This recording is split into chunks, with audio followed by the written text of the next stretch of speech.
Linda Wallen, artist extraordinaire. How are you? I'm well, Tracy. How are you? I'm good. It's so good to see you. I'm glad to see you. Tell me about the wonderful neighborhood of Spring Hill City View. Oh, Spring Hill is fabulous. I chose to live here.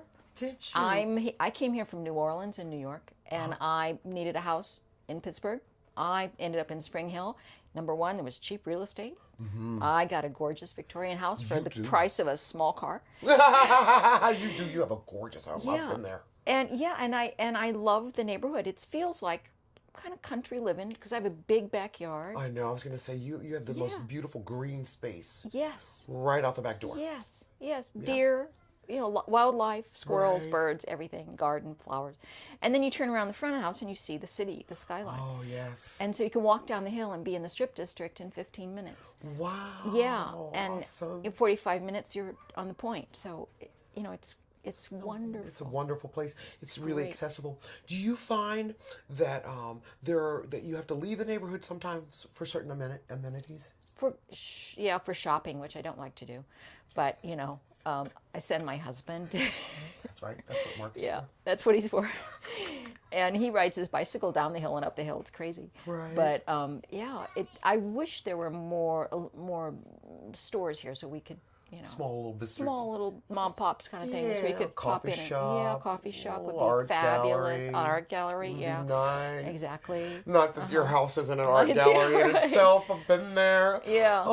Where do you see Spring Hill City View in, say, 25 years? 25 years. What does it look like to you? What is it? There's a lot more mosaics because we have a push on to do mosaics everywhere. I think there are more young people moving here, and consequently, that's going to change the dynamics of the neighborhood, which is already a very friendly place to live. I mean, people get out and talk to each other here and walk their dogs. All the and neighbors all know that. each other. Yeah, we do. I love that. And one of the reasons I stayed here was because it was so safe. Yes. It's really a safe neighborhood. Well, and I think people get confused when they say North Side. They don't realize that there's so many different sections of the North Side. It's huge. It's huge. The North Side is huge.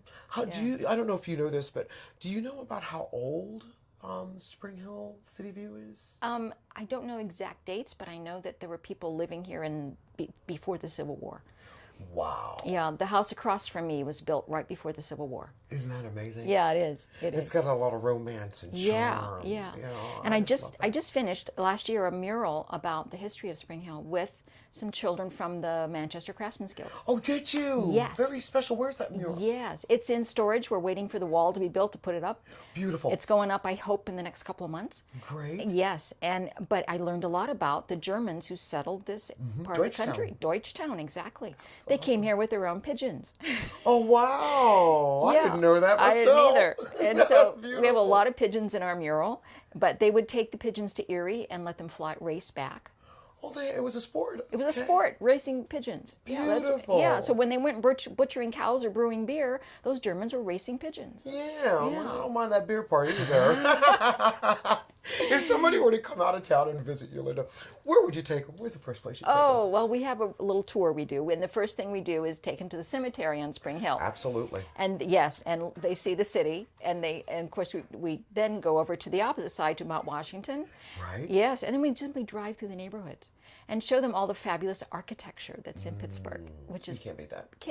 It's mind-boggling how much gorgeous stuff is in Pittsburgh. Beautiful. Yeah. Well, if you were to emulate another neighborhood, or if there was another neighborhood in Pittsburgh that had inspired you, what neighborhood? Inspired me. Yeah. What neighborhood would that be and why? Ooh, that's a hard question. I used to live in Edgewood, and that's not it. But I would, I'm looking at places where people can walk to get everything that they need, and that for me is ideal. Yes. I would like to be able to walk to get what food I need, to walk to get any things I need for my house. I'd be just to walk there. Not a big, huge, Giant Eagle, but like a mom and pop. Yep, don't need bid box, don't need them. But, if they're there, it'd be some, But I can walk down the Strip, which I'm grateful for. Right. Walking back up the hill was... A little different kind of world. But You're going down it for sure. Carried on my back, ride the bus, whatever. But I would like to have more access on foot to things that are important. Well, speaking of on the bus, what do you think about the Port Authority and its how does it work here? Does it work well, or does it need to improve? Or? I would say, well, the bus from Spring Hill I've ridden a lot, and it goes straight downtown, so I can get connected to other buses easily. They've cut back a little on the schedule, so it's a little harder. A little harder. And I could, if there were better public transportation, I would get rid of my car. Okay. You know, which I would love to do. Well, in the same aspect, that if there were better transportation, you think they would find more families coming up here with children? Yep. And if the children do come here, what kind of things do they do? Are there rec centers? I don't know. Things that kids do, parks. And... We have green spaces, you know, like the one we're looking at right down here behind this house, and kids can go play in trees, and which I think is real important. And we have a few parks, and we have a little a boxing ring for teenagers, which is really cool. I'm sure Ben has talked to you about that. And it's a fabulous place for kids to get together and train with boxing and work out and all this stuff. That is fabulous. Yeah, and they're starting to let us old farts get in on it too. All right. Oh, that's right, Linda. Don't kick us out. Sorry. We're not old yet. Yeah. But yeah, I think we could use some more parks, you know. We can never have enough playground equipment. Do you find snow removal or just manipulating these hills in the winter an issue? Not an issue. Not an issue? Yeah, I've lived here, I'll be 30 years in November, and I've never had a problem getting home. It's just all of us that live out in the flatlands. Yeah, I think so. We're all intimidated, and you don't even have to be. No, I never worry about it. Linda, this has been a blast talking to you, as Tracy, always. thank you. Thank you for inviting us to Spring Hill City View. Thank you. You're welcome.